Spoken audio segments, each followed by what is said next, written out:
Hoje a gente vai estender um pouquinho, 25 minutos, ok? Pode ser? Eu mandei a mensagem lá, pelo que eu vi, a maioria concordou. De qualquer forma, quem não puder estar até o final, eu vou estar gravando.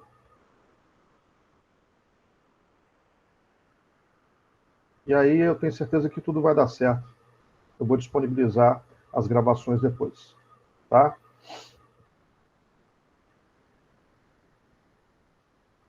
Eu preciso de um retorno de vocês. O áudio tá bom? Quem está com o áudio aí consegue me dar o retorno? Sim, professor. Pode estar bom. Beleza. Outra coisa, vocês estão vendo o quadro branco direitinho agora? Sim, quer dizer, sim, estamos vendo. Beleza. Vamos socializar aqui uma gravura que vai ser muito importante hoje.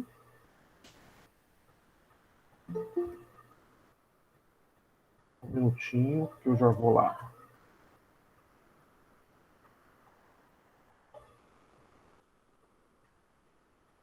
Tem uma tabela muito especial aqui.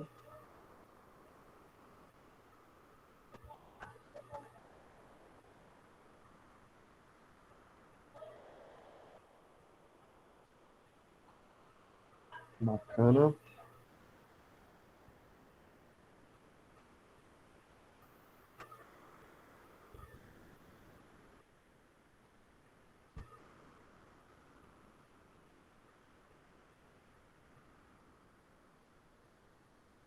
Espero que todos estejam bem. Outro retorno que eu preciso de vocês é o seguinte. Como é que está o aspecto qualitativo do material escrito que eu mando lá para o AVA para vocês? Está inteligível? Já aceitei.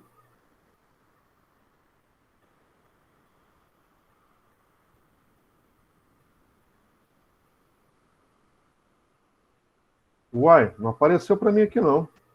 Pede para tentar de novo.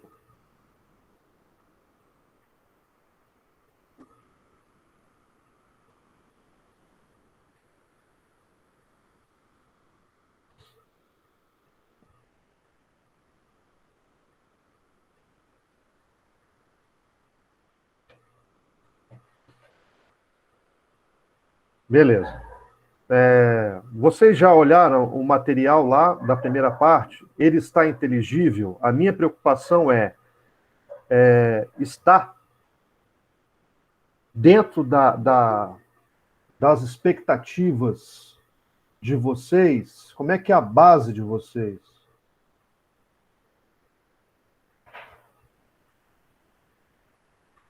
Pera, professor, você está perguntando se a gente entendeu o material que você colocou lá Isso. sobre modelos atômicos? Tá didático? Sim, pelo menos para mim, sim. Tá. Os exercícios, nós vamos fazer alguns hoje, aproveitar que nós estamos iniciando a parte de distribuição, mas também nós vamos ver como é que pode ser cobrado a questão dos modelos atômicos, né? Que é interessante abordar. Na próxima oportunidade, eu penso já numa atividade avaliativa, tá bom? Ela deve ser de múltipla escolha online. Mais para frente, eu penso numa atividade em grupo, que eu vou mandar valendo 10 pontos, né? Ou atividade de 5 pontos para grupos de 4 alunos, né? Então, nós vamos formar os grupos dentro da turma lá. Todo mundo está no nosso grupo do WhatsApp, não é isso? Ou tem alguém que está do lado de fora?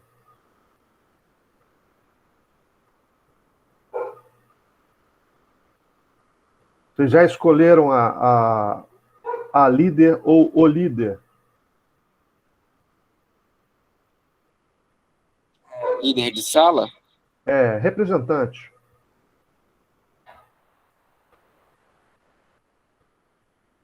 Ana Clara? Satisfação, Ana. Ana, qualquer coisa eu estou à disposição, tá? Tem total liberdade para entrar em contato comigo e esboçar necessidades da turma, entendeu? Eu vou começar a fazer aulas de exercícios e disponibilizar além desse momento síncrono, tá? Que vão ser os momentos, vamos dizer assim, dedicados para vocês no sábado. Então, no sábado, eu vou querer que vocês assistam essas aulas gravadas, tá? E tentem fazer os exercícios que eu vou disponibilizando. Beleza? Sim, sim. Professor, se eu não me engano, teve um aluno que falou comigo. A única necessidade que ele demonstrou assim foi que ele aprendia mais nas aulas síncronas, sabe? Então, ele disse que explicar na aula síncrona seria melhor para ele. Acho que outra aluna também disse isso, porque aulas gravadas para ela, ela se distraía muito. Não ter Eu um vou explicar professor também. representante. Eu marco com vocês também, no momento síncrono, para tirar dúvidas e disponibilizo a aula gravada também. Tá bom? Faço as duas alternativas. Ok, obrigada. Disponha, tamo aí, tamo junto. Então, todos sejam bem-vindos e vamos começar a nossa aula de hoje aí. Vou colocar o Jamboard para vocês, é um quadro interativo que eu gosto muito de trabalhar com ele, pelo motivo que vocês estão vendo aqui. Ele disponibiliza uma série de ferramentas no Google que eu acho muito bacana, né?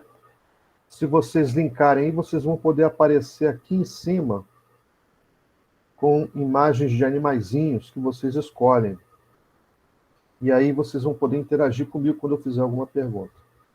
Tá? Vamos lá, essa é a tabela periódica, pessoal. Todos estão vendo a tabela colorida aí, lindamente, não é isso? Eu preciso dar algumas informações para vocês antes de começar o trabalho com ela. Na tabela periódica, não se assustem, porque eu vou linkar com a distribuição eletrônica e por isso eu preciso informar para você como que a tabela periódica tem algumas informações. Tá? Como estão feitas essas informações, vamos dizer assim. Então, vamos escolher a cor azul aqui, e vamos começar a trabalhar essas informações.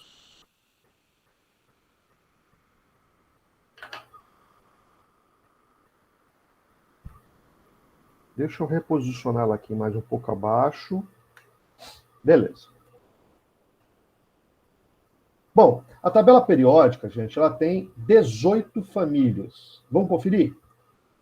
Grupo 1, Grupo 2, Grupo 3, Grupo 4, 5, 6, 7, 8, 9, 10, 11, 12, 13, 14, 15, 16, 17, 18, fecha com os gases novos, né?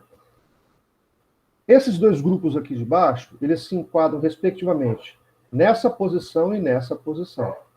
E por que eles são postos aqui embaixo, professor? Para a tabela não virar uma concertina, uma sanfona, tá certo? Além disso, a tabela, ela possui 7 linhas, que são chamadas de períodos. Então, vamos lá. Primeiro período, segundo período, terceiro período, quarto, quinto, sexto, sétimo período. Portanto, essas duas linhas aqui se enquadram respectivamente no sexto e no sétimo período. Alguma dúvida quanto a isso? Vou escrever um pouquinho mais em cima aqui, sétimo período. Alguma dúvida quanto a isso? Quem está com áudio, pode me alertar se tiver alguma pergunta aí no chat, e aí eu vou fechar aqui o quadro branco e vou para o chat, por gentileza, tá bom? Até agora não apareceu nenhuma dúvida aqui, não. Beleza, então eu vou prosseguindo aqui então. Pessoal, vejam bem, são 7 os períodos da tabela periódica, porque também são 7 os níveis de energia na eletrosfera. Então, por exemplo, camada K, L, M, N, que significa dizer que todos os elementos que estão no primeiro período necessariamente têm uma camada na eletrosfera. Todos do segundo período têm dois níveis de energia na eletrosfera. Terceiro período, 3, e assim por diante. Certo? Existe uma lógica também na distribuição. Essa família aqui é a famosa antiga família 1A. Essa representação está em desuso desde 1959, mas ela tem uma praticidade aplicada a ela. Digo já por quê. Você se lembra que aqui começa com 2B...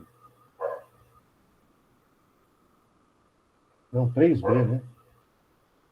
Até já me esqueci disso. Tem informação que nem eu lembro.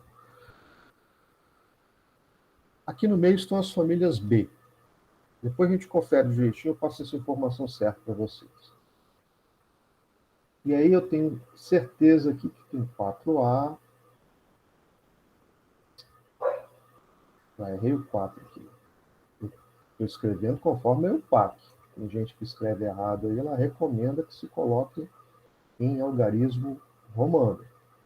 4, 5A. E vamos até a 8A lá, certo? Qual é a vantagem dessa antiga nomenclatura? É que A, todos os representativos são... As famílias finalizam em A. E todos os elementos de transição, as famílias finalizam em B. Essa era a única vantagem. Certo? Todos os elementos dessa região aqui, região que eu vou chamar região oeste da tabela, incluindo esse aqui de cima, que é o elemento mais antigo da tabela. E aí percebam, eu não estou falando de religião, estou falando de ciência. De acordo com a ciência, com o Big Bang,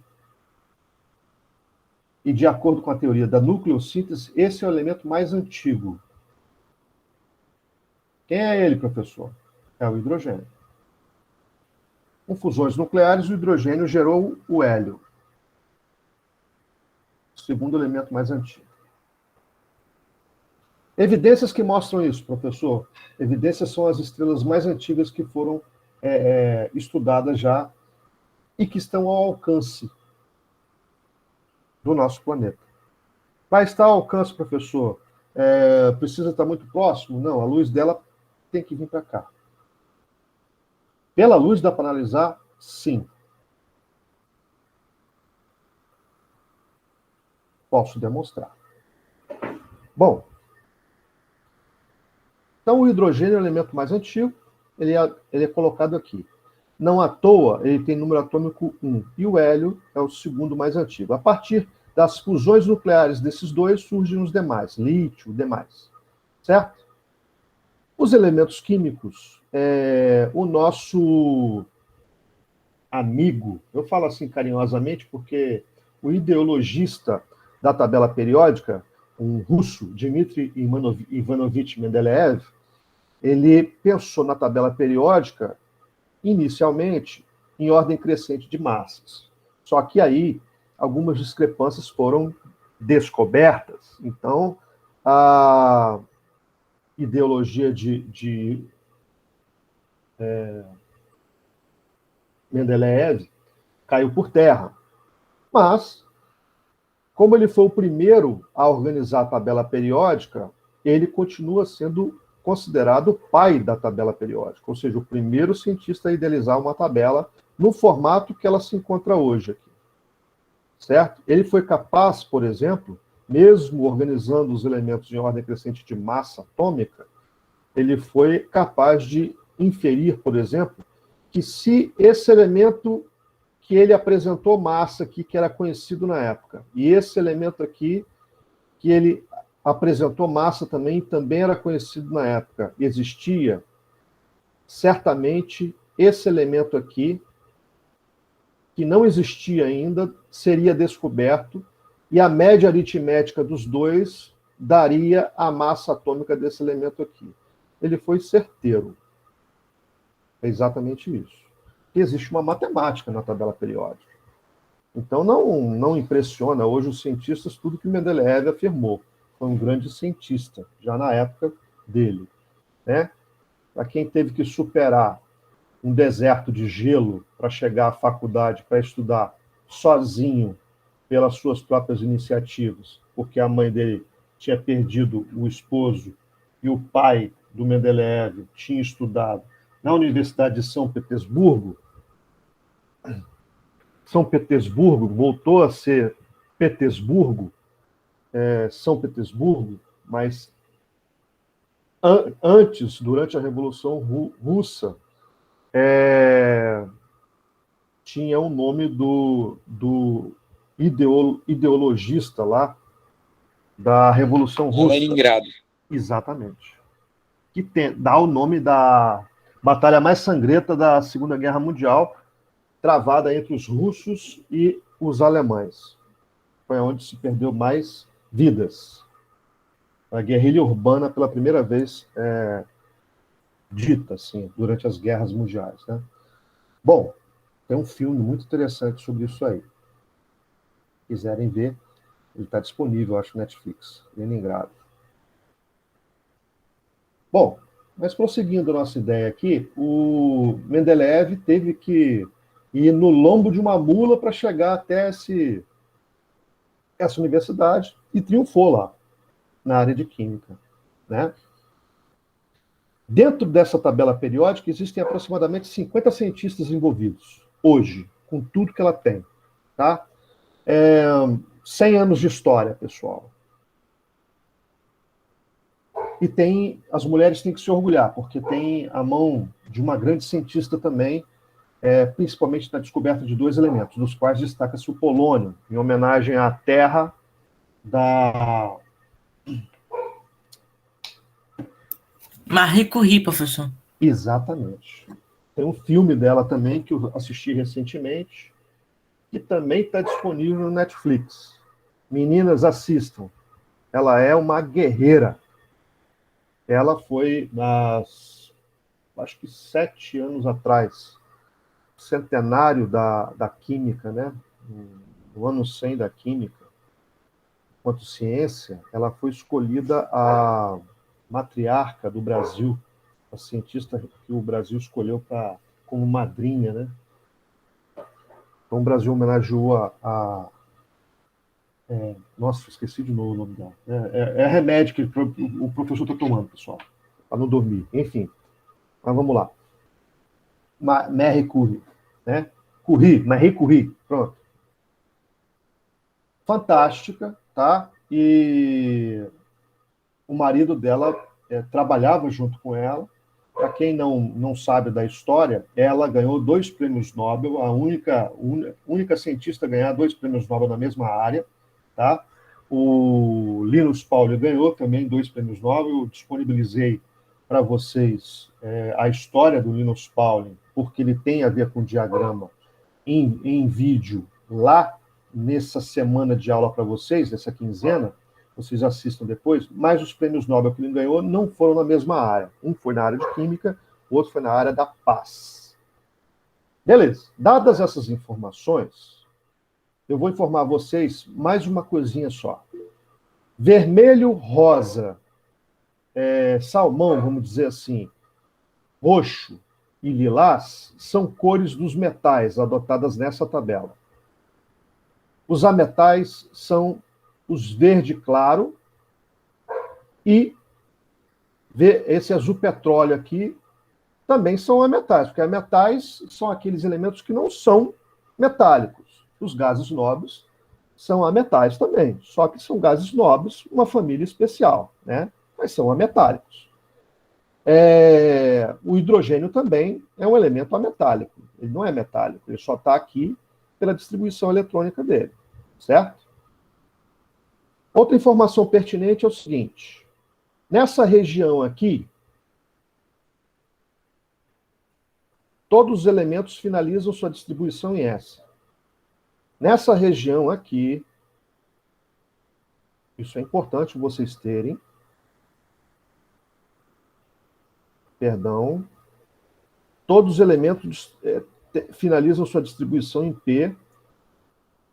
Excepcionalmente, o hélio, por ter apenas um nível de energia, finaliza em S2. Nessa região aqui, todos finalizam em F, com exceção desses dois últimos aqui, que finalizam em D1, porque eles estabelecem vínculo com essas posições aqui, que correspondem a esse grupo aqui, que está entre os elementos que finalizam suas distribuições em D. Certo? Respectivamente aqui, D1, D2, D3. Isso vai até o último aqui, que finaliza em D10. Perfeito? Alguma pergunta até aí? Então vou falando. Aqueles que finalizam em S ou P são ditos conhecidos elementos representativos.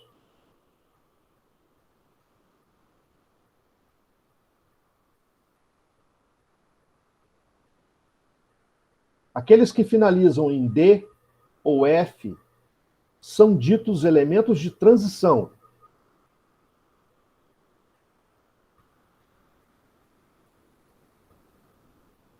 Os que se localizam nessa região são os de transição externa.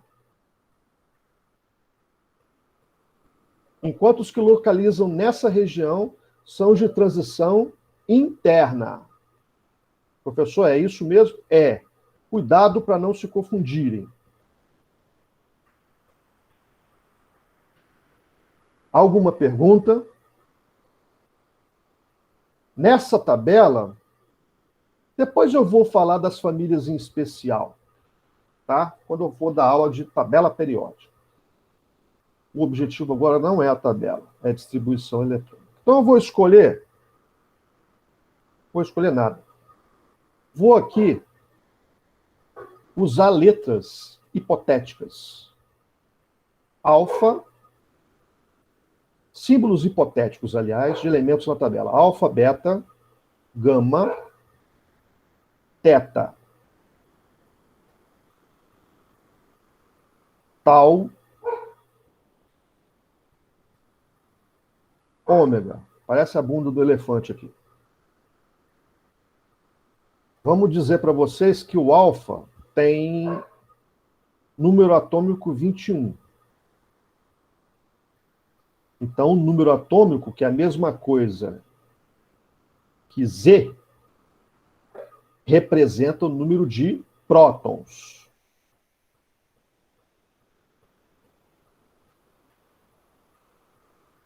Se alguém perguntar para você, as propriedades físicas e químicas dos elementos dependem de quê? Dependem do número atômico. Ou seja, o número de prótons está para os elementos como se fosse a digital desses elementos, a identidade. Perfeito? Vamos dizer aqui que o beta tem número atômico 13. O gama tem número atômico 22. O teta, vamos colocar aqui que ele tem 33. O tal, vamos colocar aqui que ele tem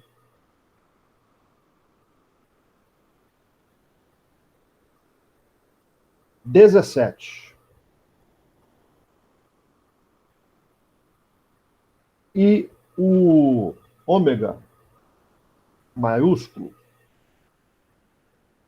vamos colocar aqui que ele tem, deixa eu me ver, não, 32.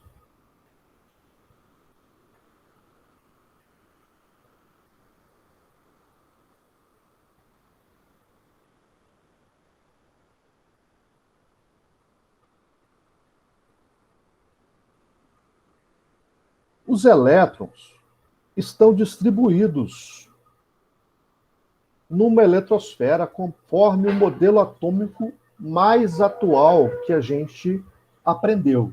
Então, só para recapitular, a gente viu que os átomos começaram amorfos, lá na Grécia Antiga. Aí, com a evolução, séculos se passaram, ele passou a ter a forma de bola de bilhar.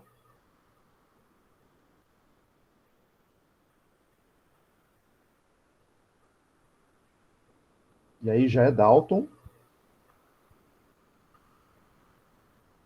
Também disponibilizei um vídeo que sintetiza isso de forma bastante didática para vocês. Todos da PUC. A PUC é uma referência no ensino de Química, por isso que eu estou disponibilizando esses vídeos de qualidade deles. Gostaria muito que vocês assistissem todos. Acrescentam muita informação para vocês. Com um caderninho na mão para anotar toda a informação. Depois da bola de bilhar, temos o pudim de passas.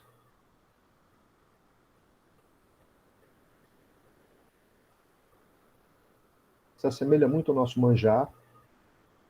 E já temos um modelo de, quem sabe me dizer? Químico, físico. Começa aqui o método científico. É essas horas que... Isaac falou Thomson. Isso, Thomson. Thomson. Sir Thomson, primeiro cientista a ter um laboratório custeado pelo governo. E depois nós temos o modelo planetário, porque lembra o sistema solar. Nós temos um grande orientador e pesquisador, neozelandês Rutherford.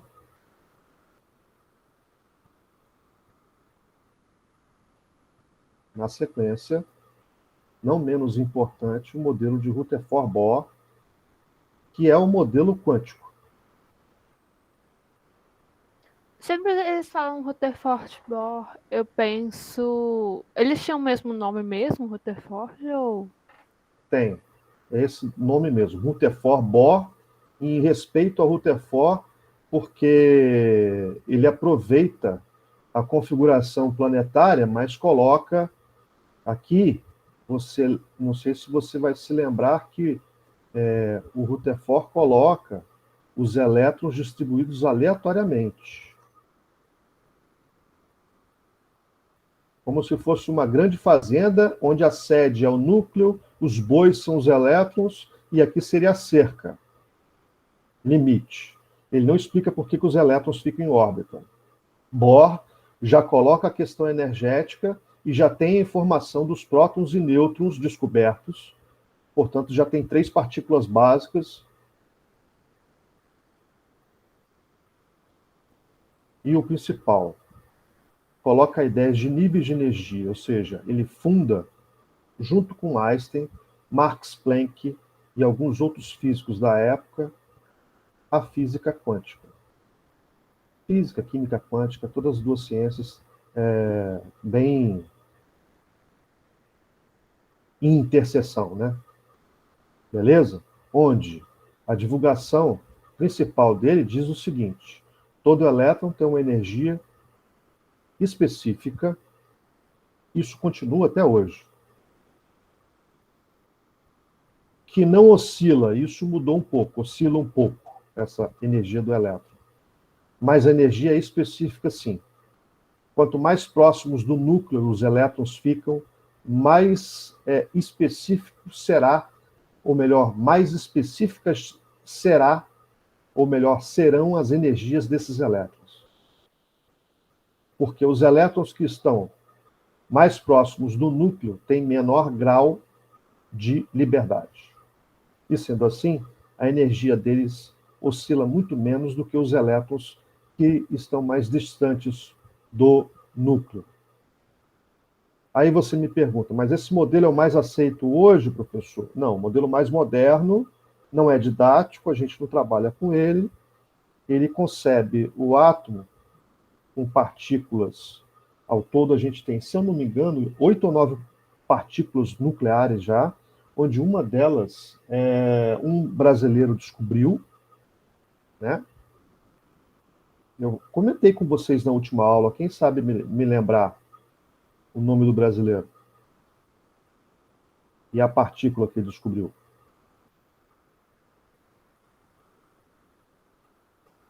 Tem várias partículas pequenas. Pósitons, neutrinos, isoneutrinos, quarks.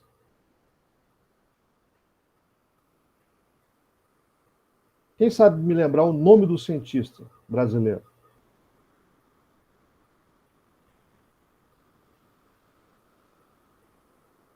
Não se esqueçam, tá, gente? Esse é o principal físico brasileiro, provavelmente o cientista mais importante do Brasil até hoje, em nível mundial, tá?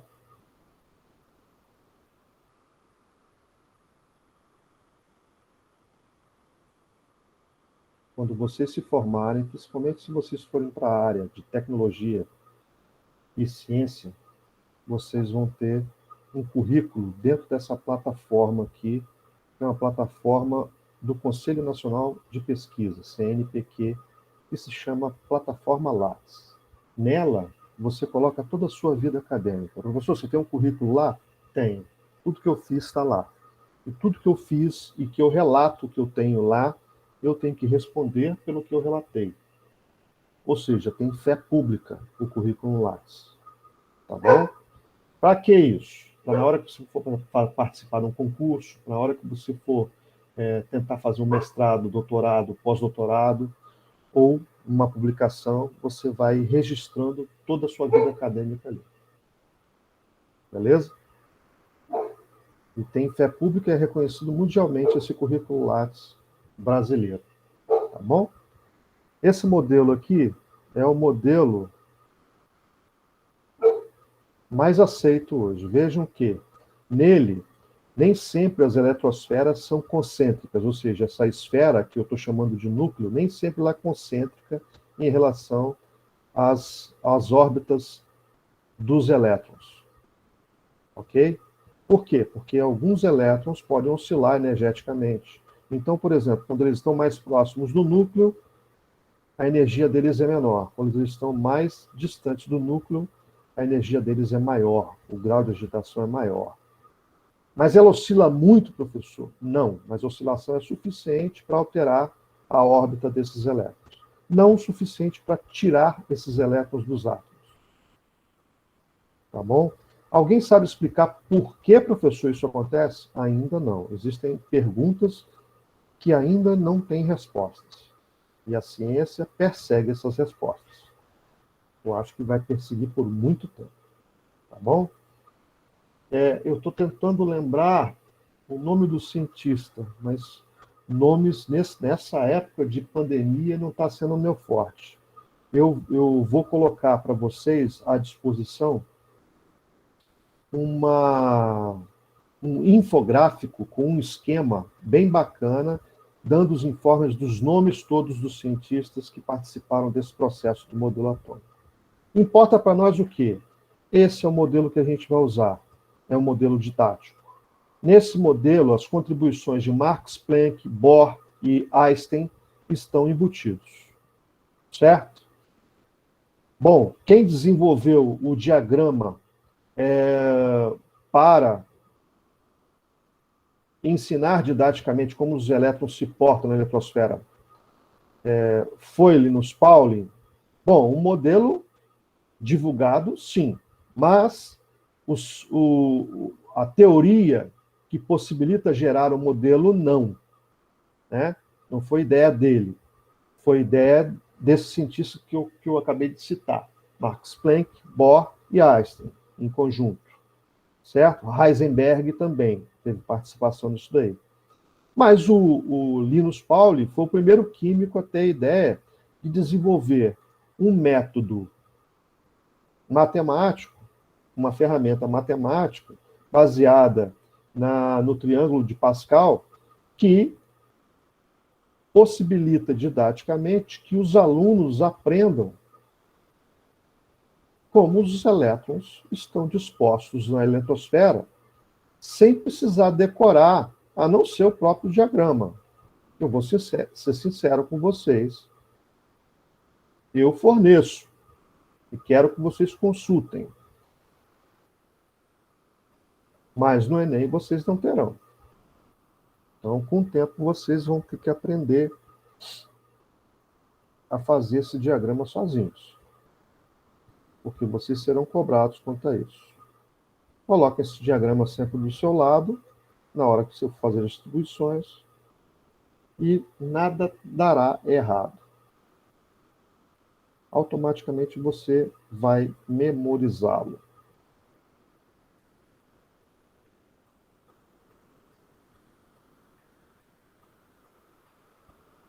Não sei se é o diagrama, eu também coloquei um resumo em vídeo muito interessante do site lá Descomplica para vocês, para facilitar a vida de vocês. Não tem preconceito nenhum. Tudo que for ferramenta que eu achar interessante, tanto no YouTube como institucionalmente, falando em outras instituições, eu vou colocar à disposição de vocês, faço o filtro e passo para vocês. Tá bom?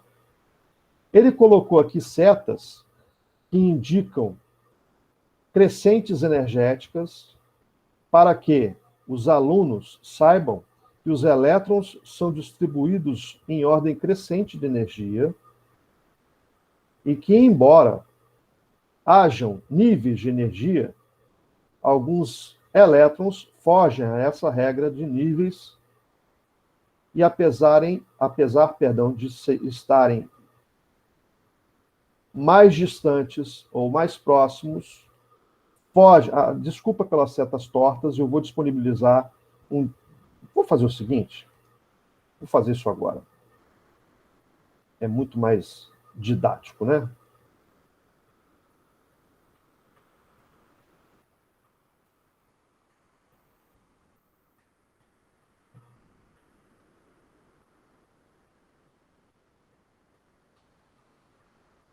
Olha o Paulo novinho aqui. Vamos ver se tem um diagrama legal aqui. Aqui tem até os orbitais, os formatos. Vamos ver. Bacana.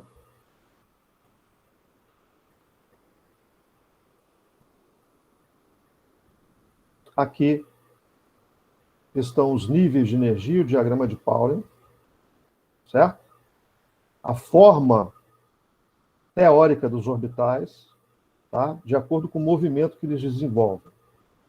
Como isso funcionaria, professor? Por exemplo, se você está falando dos orbitais S, significa que o elétron que está no orbital S, ele desenvolve movimentos ao redor do núcleo, que o somatório desses movimentos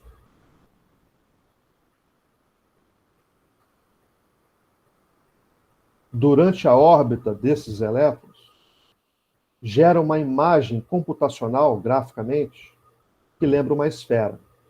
Daí se dizer que o orbital S tem uma forma esférica.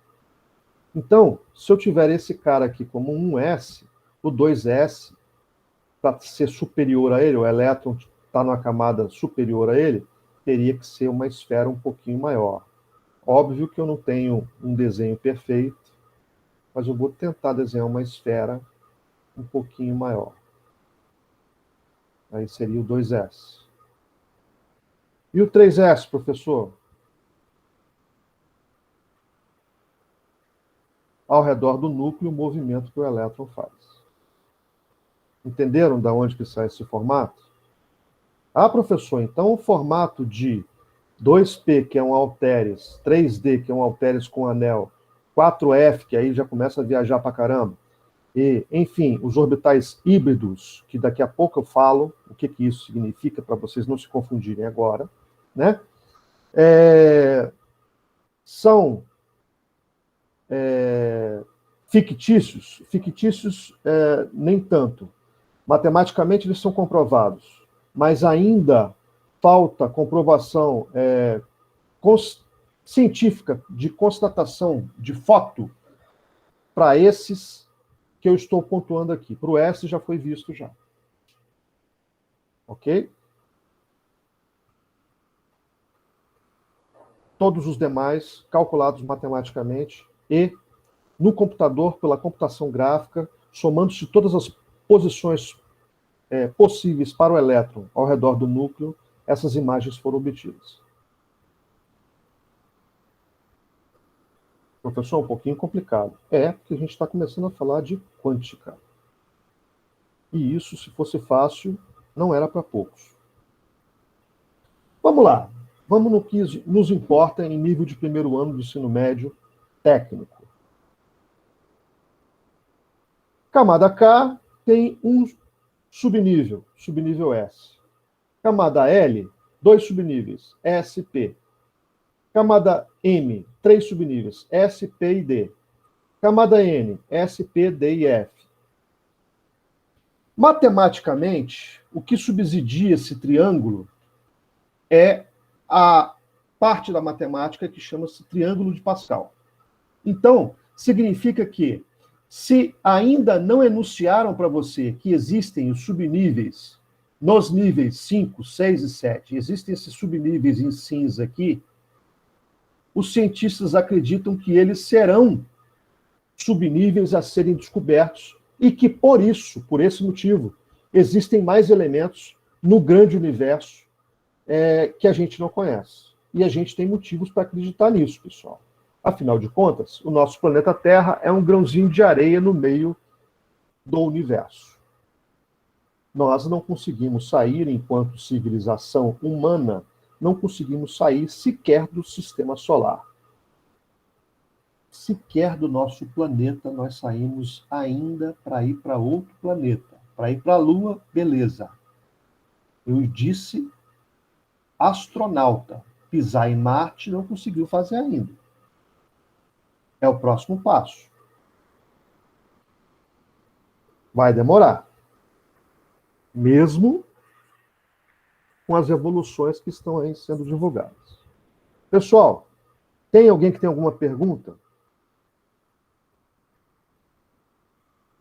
Professor, então como é que fica a distribuição dos elétrons aí? Bom, o subnível S, ele pode receber no máximo 2 elétrons. Ele é representado por deixa eu escrever isso daqui.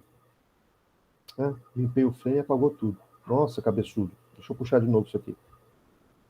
Ou melhor, não precisa não. Depois eu vou passar para vocês. Subnível S, ele pode ter no máximo 2 elétrons. E ele costumeiramente é representado por um quadradinho em termos de orbital, ou seja, ele tem um orbital, onde os 2 elétrons podem ocupar posições antagônicas. Podem não, devem.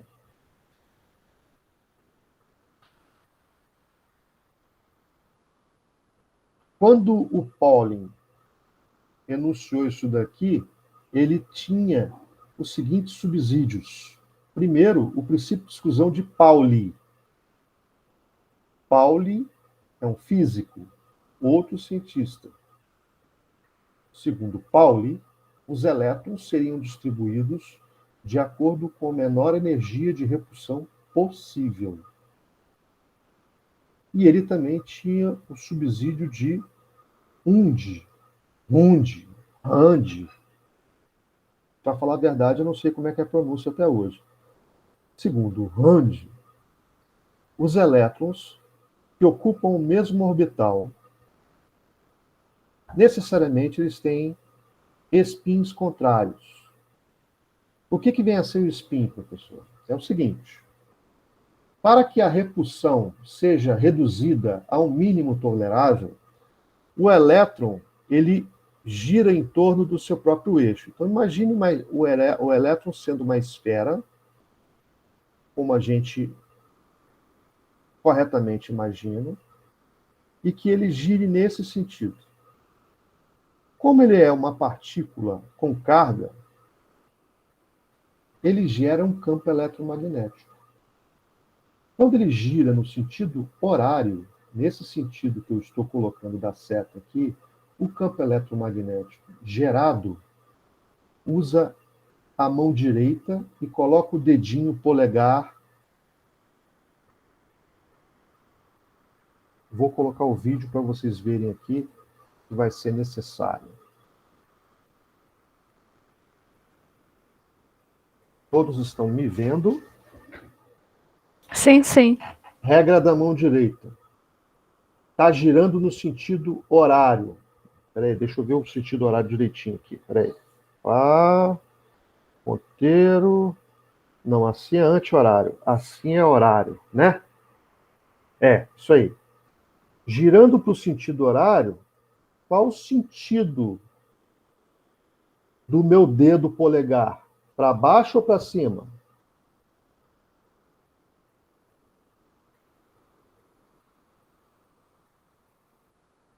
Não, tá para baixo. Ou eu tô ficando míope?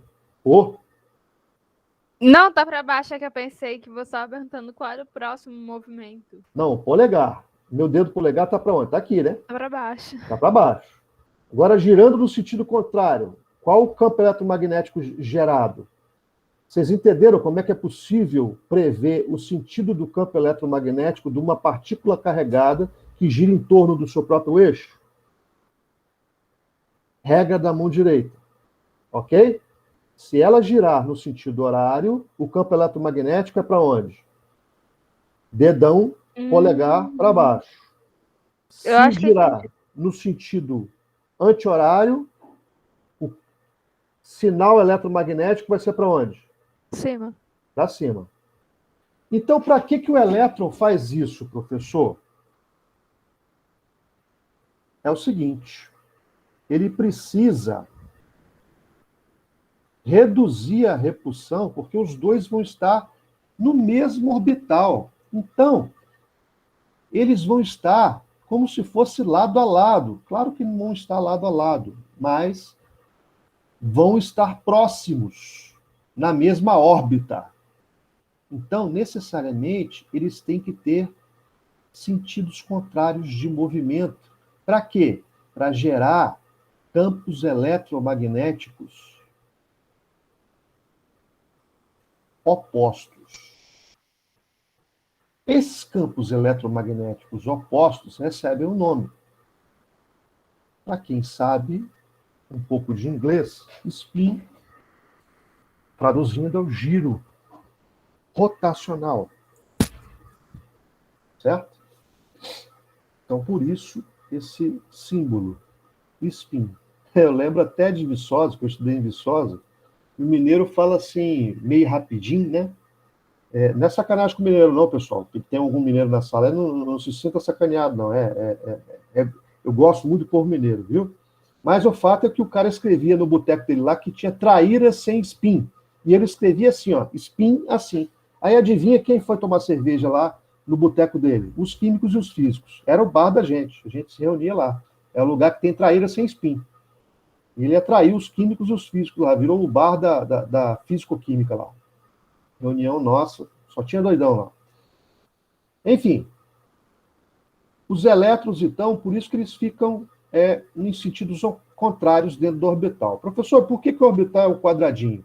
Quadradinho é a representação gráfica escolhida pela maioria dos cientistas. Pode ser um círculo? Pode. O que eu quero que você entenda é que eles estão na mesma órbita. Órbita é similar à órbita, por exemplo, da Terra? Sim. É similar. É similar, sim. Mas nós estamos falando do mundo microscópico, né? Entenderam? Então, os spins são opostos, contrários, e a gente representa esses spins contrários pelos números quânticos menos meio e mais meio. Vocês devem ter visto isso no 9º ano, uma pincelada disso aqui, né? São os números quânticos spin, certo? Que cumprem a regra de Mund. E o princípio de exclusão de Pauli diz que os elétrons têm que ocupar os orbitais mais vazios primeiro. Então, por exemplo, se eu tiver um elétron só para ocupar o subnível S, por exemplo, se a distribuição terminar em 2s1, como é que vai ficar o orbital, professor? Vai ficar com a meia seta assim. Meia seta assim porque seta inteira é assim, meia seta é assim. E por que meia, professor? Por que menos meio, por que mais meio? Porque esse meio aqui e esse meio aqui quer dizer que o elétron ocupa metade do volume do orbital. Metade da órbita é de um elétron e metade da órbita é do outro elétron. É isso, é a representatividade do mais meio e menos meio. E o menos meio é o sentido oposto rotacional para gerar o campo eletromagnético que reduz a repulsão entre esses elétrons. Porque senão, tendo o mesmo sinal, eles tornariam inviável a existência dessa órbita. Porque cargas de mesmo sinal se repelem, se lembram disso? Ficou claro até aqui? Ninguém falou nada. Alguém já tinha ouvido falar disso daí? Eu nunca tinha ouvido falar dessa Bem-vindo ao primeiro ano. rotação. Licença, professor. Isso daí Pois que não. você está explicando são os números quânticos, né? Isso, mas o que Ah, importa pra gente? Decoreba não é interessante. Entendeu? Eu estou explicando o que realmente importa pra gente. Então agora, vamos lá para a distribuição eletrônica daqueles elementos que eu sugeri hipoteticamente lá. Alfa 21. Lembra do diagrama de Pauling?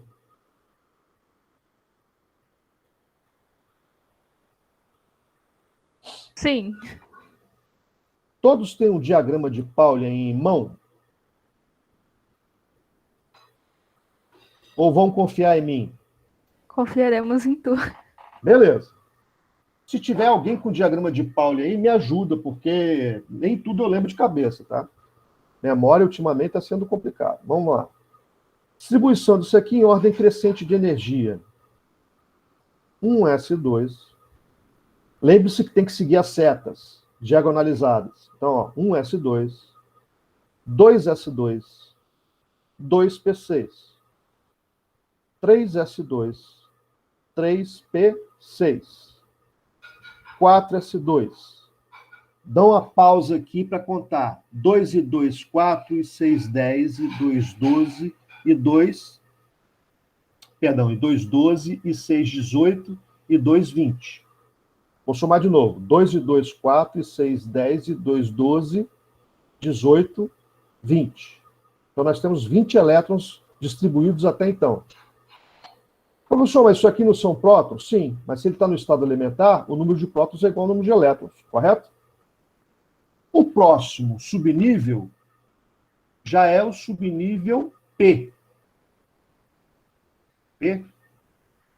Não, subnível D, perdão. Espera aí. D? Não. S1. Espera aí, galera.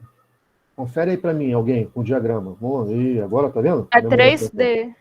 3D. Pronto. Oh, meu Deus do céu. Pesquisei na 3D. internet. Não, beleza. Show de bola. Me ajuda. 3D, 1. Conferiu? Sim, certinho. Então, esse cara finalizou a distribuição dele em D1. Perfeito? Mas quantos níveis de energia ele tem na distribuição dele, pessoal? Isso é muito importante, turma. 4? Isso. Ele tem 4 níveis de energia. Isso aqui é simbólico. Significa que ele está no 4º período, galera. Ele está no 4º período. Não importa se o 4 está finalizando a distribuição, mas ele é o maior nível presente na distribuição. Aí você vai lá na tabela e verifica. 4º período. Lembra daquele joguinho Batalha Naval? Vamos jogar Batalha Naval. Vamos destruir o submarino aqui, ó. 3D1. Destrói o submarino que está aqui. O cara está aqui. Qual que é o nome dele? Alfa, né? Ô, Alfa! Tô brincando, pessoal. Perdoa, meu pai. Alfa, pronto. Tá aí o camarada. 21. Como é que eu sei, professor? Você sabe porque ele está no 4º período E terminou em que subnível de distribuição? D1. Eu preciso saber o nome, o símbolo dele? Não, não importa. Eu sei que ele está aqui. Pode conferir que o elemento que está aqui tem 21 prótons. Vamos contar? 1, 2, 3, 4, 5, 6, 7, 8, 9, 10, 11, 12, 13, 14, 15, 16, 17, 18, 19, 20, 21. Não quero saber o símbolo dele, não quero saber o símbolo nem o nome dele. Eu só pergunto para você pela distribuição. Dá para saber se ele é representativo ou de transição? Dá, professor. Ele é de transição. Transição externa ou interna, professor? Professor, pelo que você ensinou, externa. Dá para saber a família que ele está? Dá, professor. Eu me contento você informando o grupo. Não precisa saber a nomenclatura antiga da família. Qual grupo? 3. Grupo 3. Alguma pergunta, pessoal?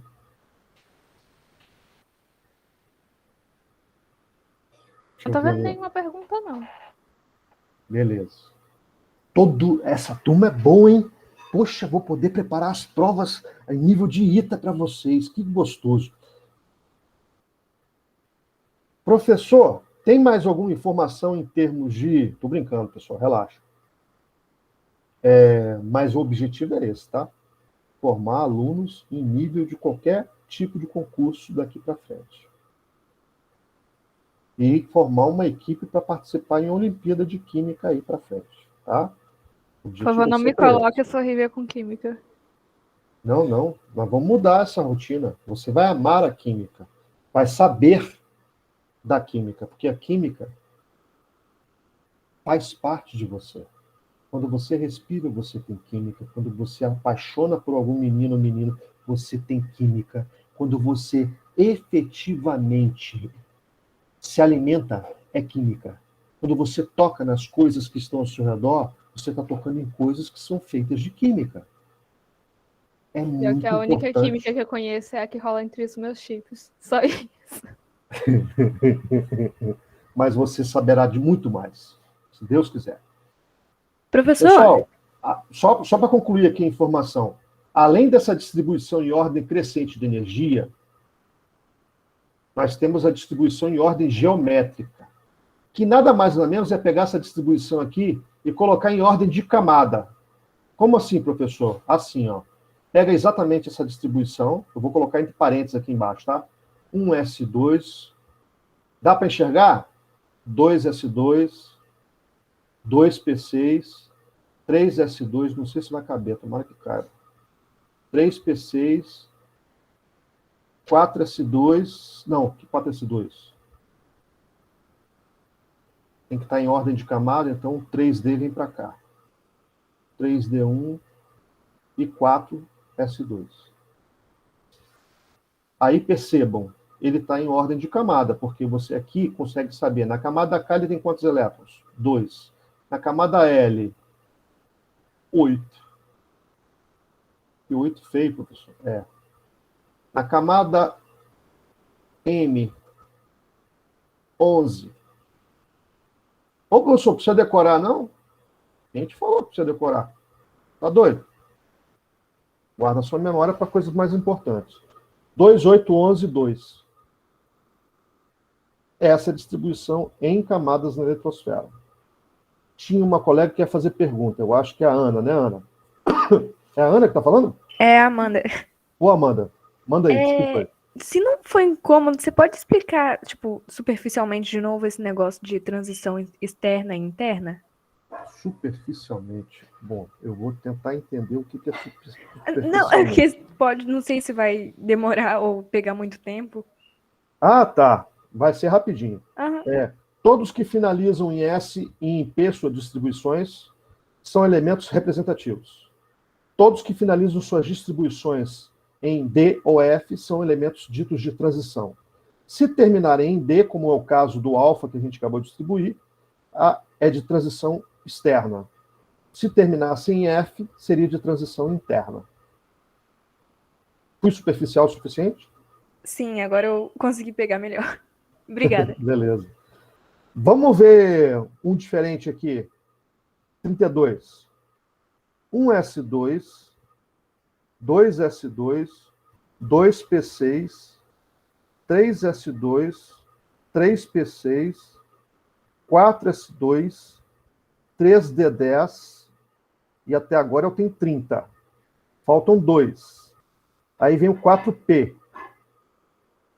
Professor, o 4p cabe em 6, mas só tem 2. Então você vai colocar 4p2. Como é que fica para representar o 4p2? Só esse orbital, só esse subnível. Você representa os 3... Perdão, pessoal, só o torto. Você representa os 3 subníveis P,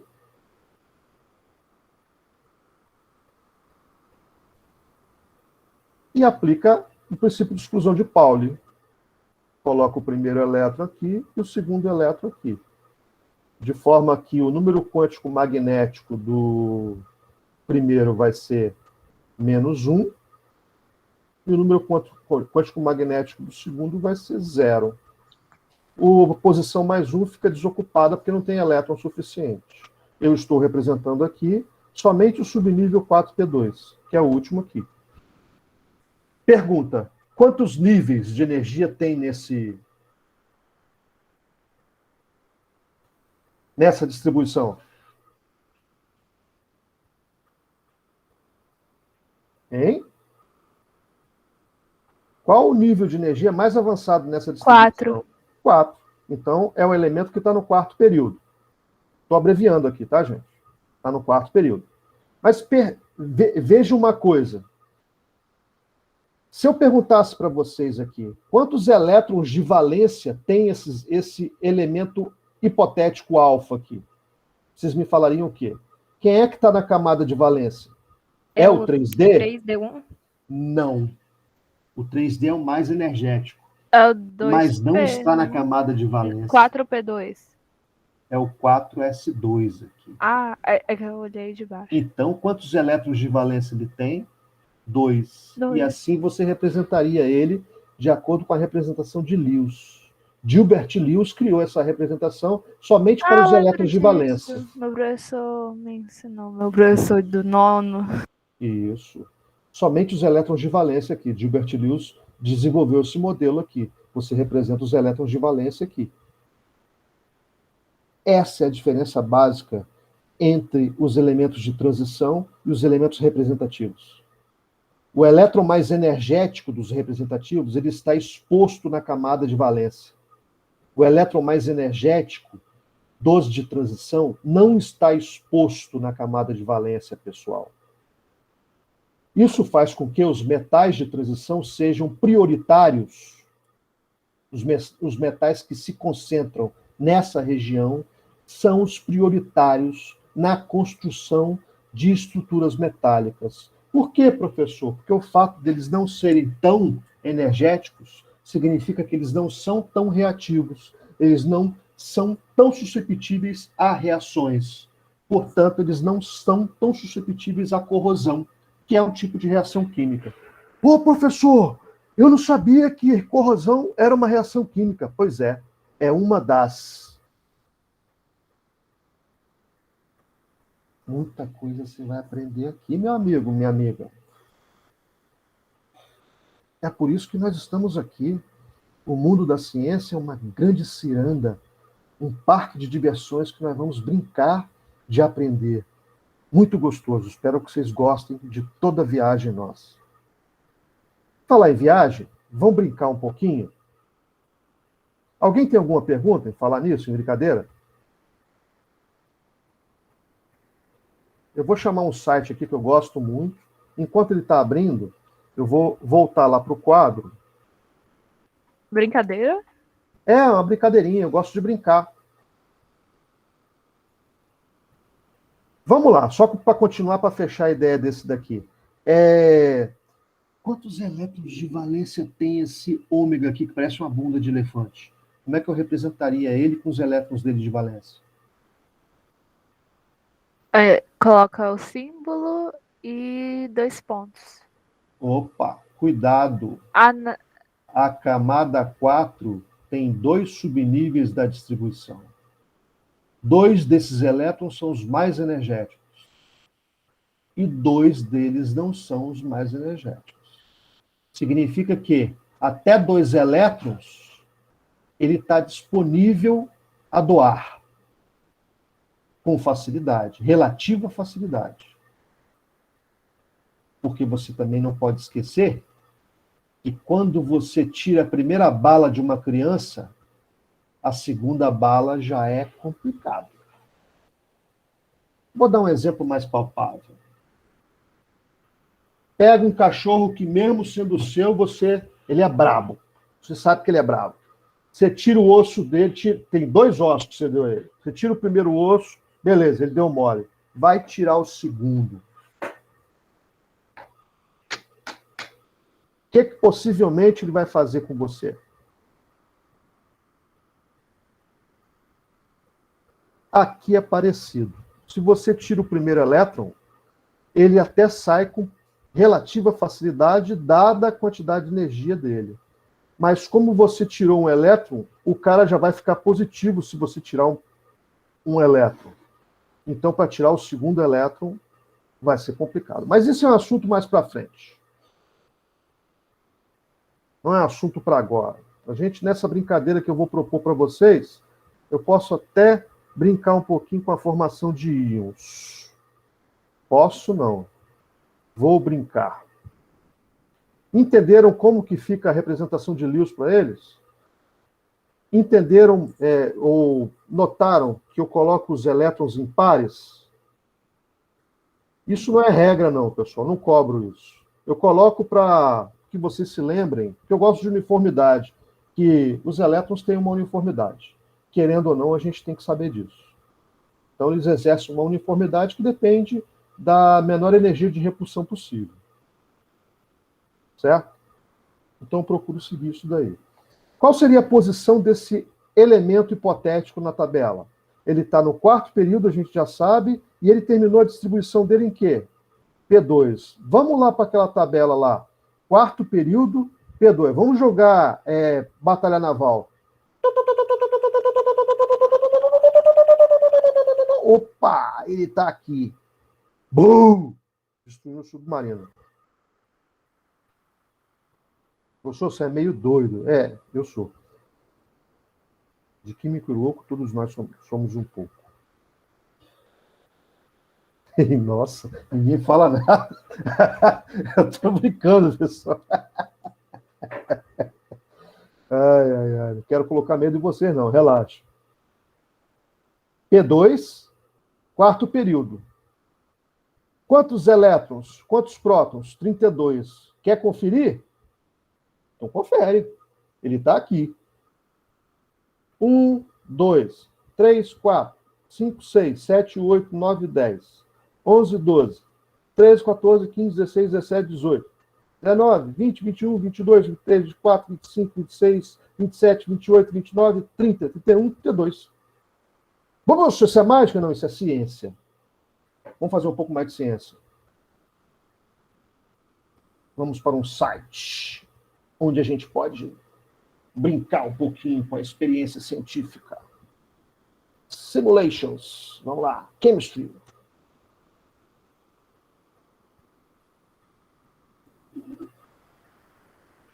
Coloquei esse link para vocês. Vamos brincar um pouquinho com ele, né?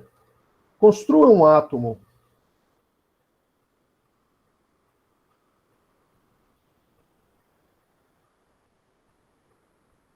Muito legal isso aqui. Na minha época não tinha, pessoal. Aproveitem, brinquem, se distraiam, tá? Aqui você pode construir um átomo hipotético. Então vamos lá. A gente coloca um próton aqui, né? Com um próton, você já tem o íon. Olha só, se você só tiver um próton, você vai ter um íon positivo. Eu posso adicionar aqui, olha como é que já aparece o elemento aqui na tabela, olha que massa. O elemento que representa esse cátion, mesmo, não existem cátions na tabela, a tabela é para elementos neutros. Então, o certo seria colocar o elétron aqui na eletrosfera dele. É claro que tem limite, né, de número de camadas da eletrosfera. Mas se você quiser ver como é que fica a nuvem eletrônica dele aqui, como é que fica o formato, tá? Lembra do subnível S que eu falei? Olha que bacana aqui, ó. Gostaram? Ah, professor, divertido. Beleza. Número de massa dele, 1. Por quê? O número de massa depende do número de prótons. Professor, posso colocar nêutrons? Pode. Coloque. Continua sendo hidrogênio, senão alterou. Agora colocou 2 prótons. Já muda o elemento. Por enquanto é o íon. Por quê? Porque só tem um elétron. Colocou o número de elétrons suficiente. Opa! Já tem um átomo neutro. Eu preciso ter pelo menos um nêutron. Qual a função do nêutron? Isolamento elétrico. Quanto mais nêutrons eu tiver, melhor. Eu vou ter um isolamento completo. Possivelmente esse é um dos isótopos do hélio, esse é outro. Tá? O que é um isótopo? É um elemento químico que tem o mesmo número de... É um átomo, perdão, que tem o mesmo número de prótons. Portanto, pertence ao mesmo elemento químico. Por exemplo, existem 3 isótopos do hidrogênio na natureza. O que os 3 têm em comum? O mesmo número de prótons. Tem o hidrogênio leve, o hidrogênio pesado e o superpesado. São 3. E aqui a carga. Vamos ver o que acontece quando tira um elétron. Olha a carga, pessoal. Que lindo, né? A ciência é lindo, pessoal. Dá para brincar mais? Dá. Vamos brincar. Vamos gerar o lítio. Só fazendo fusão nuclear, dando a de homem de ferro. Ui! Vamos colocar mais neutro, professor? Bom, precisa. Precisa promover o isolamento. Isolamento elétrico. Porque senão aumenta muito a repulsão aqui no núcleo. É por isso que existem elementos radioativos, porque tantos prótons no núcleo e partículas positivas no núcleo acabam causando repulsão com o volume do núcleo, dependendo do volume dele. Aí, mas está um íon aqui ainda, professor, porque está faltando elétron. Coloca elétron, átomo neutro. Vamos colocar mais próton, professor? Beleza, já chegamos ao berílio. Mas estamos com íon. Que tipo de íon, professor? Um cátion ou um ânion? Um cátion. Olha a carga dele aqui. Qual a carga do berílio normal? É essa aqui, ele consegue assimilar.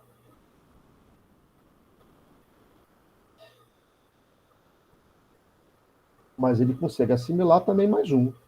Agora que eu entendi esse jogo. Entendeu? Aqui dá para montar o seu átomo. Isso é muito bacana, pessoal. Eu quero que vocês brinquem de estudar química. Eu quero que vocês... Sim, e assim, tem como você saber se é estável ou instável. Esse aqui é instável. Por quê? Aquilo que eu falei com vocês, ó. O núcleo está muito robusto. Vamos colocar mais nêutrons, ver se a gente aumenta a estabilidade. Está vendo como é que os nêutrons isolam? Então, qual é a função dos nêutrons no núcleo? Isolamento elétrico. Professor, Oi. o que muda se o átomo for instável ou estável? Muda a radioatividade que ele pode emitir, muda a reatividade dele. Ah, sim, agora entendi. Por isso que existem elementos radioativos naturais, apesar de não serem perigosos, e os radioativos provocados pelo homem. Esses são perigosos. Porque esses geram radiação ionizante. E a radiação ionizante é bastante perigosa. Por exemplo, raio-x você não pode fazer mais de 1 por semestre. Não é recomendável, a não ser que tenha um médico acompanhando. Certo? Certo. Coloca mais um próton, professor. Aí você vai gerar qual? Já gerou o boro. Olha como é que mudou o átomo lá na tabela. Ele está estável? Não, ele está no íon, na forma catiônica dele. Qual a carga desse íon, professor? Mais um. Vamos colocar mais um elétron, professor. Vamos neutralizar o cara. Aí, neutralizou. Se eu colocar mais um elétron, isso é possível? Talvez seja. Olha lá, você gerou um íon negativo. Como é que a gente chama os íons negativos? Ânion. Os ânions. Ânion, é. Exatamente. Qual a carga que o boro consegue assimilar, professor? Máxima. Vamos ver? Coloca mais um elétron. Ele consegue assimilar. Vamos ver se ele consegue assimilar mais um elétron? Ele consegue assimilar. E é estável, hein? Vamos ver se ele consegue assimilar mais um elétron. Consegue assimilar. Tá vendo como é que você consegue gerar íons? Essas são informações importantes. Olha a nuvem eletrônica dele. Como é que ficou extremamente robusta.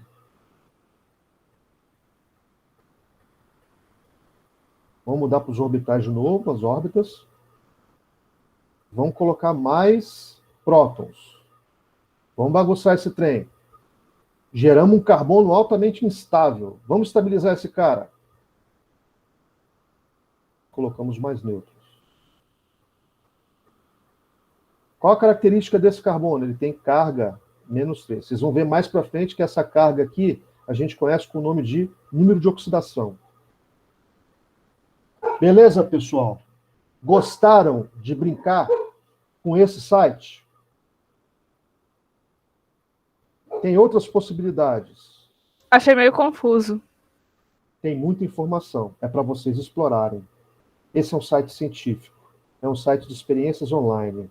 Então, explore ao máximo. Tá certo? Explorem. Aqui você já tem informação do elemento químico. Vocês têm... Vamos ver o que a gente tem aqui. Estabilidade de novo. A gente tem carga do cátion. Aparece aqui as informações dele na tabela periódica. Número de massa, número atômico. O padrão normalmente é esse, né? Vamos colocar aqui elétron, neutralizou. Opa, já é um elemento da tabela.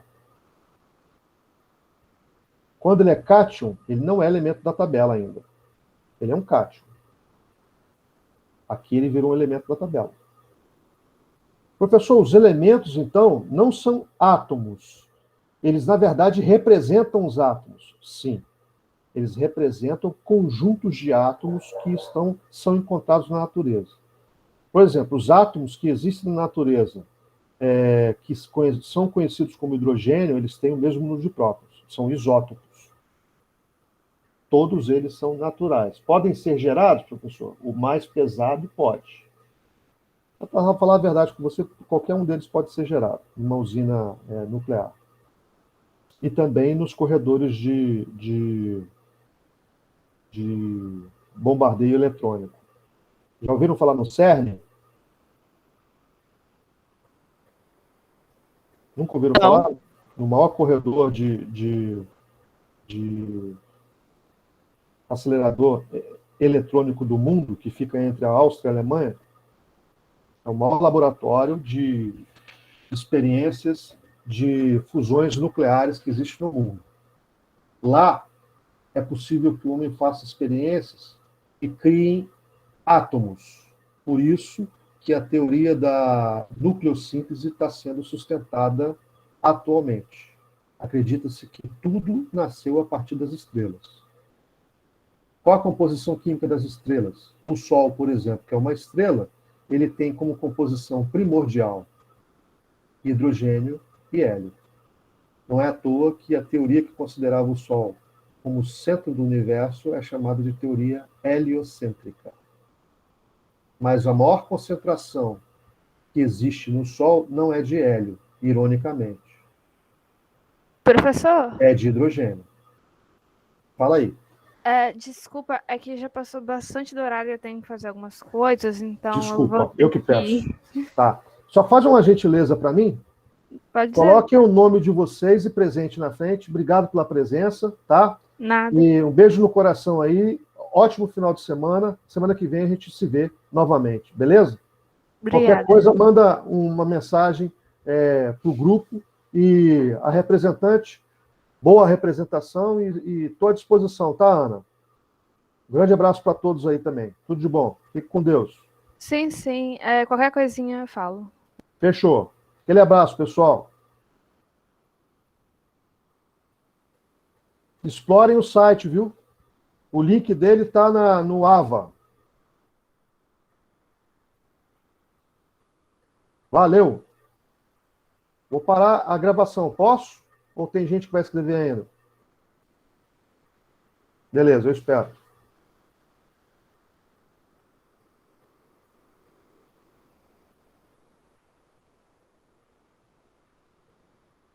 Quem tiver mais pergunta, pode mandar pro grupo lá que eu vou respondendo. Teve um colega que mandou perguntas antes, eu não queria ultrapassar essa informação antes de dar essa aula, para que todos pudessem raciocinar juntos.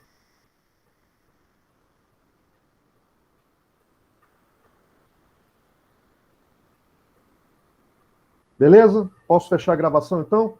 Aquele abraço, pessoal.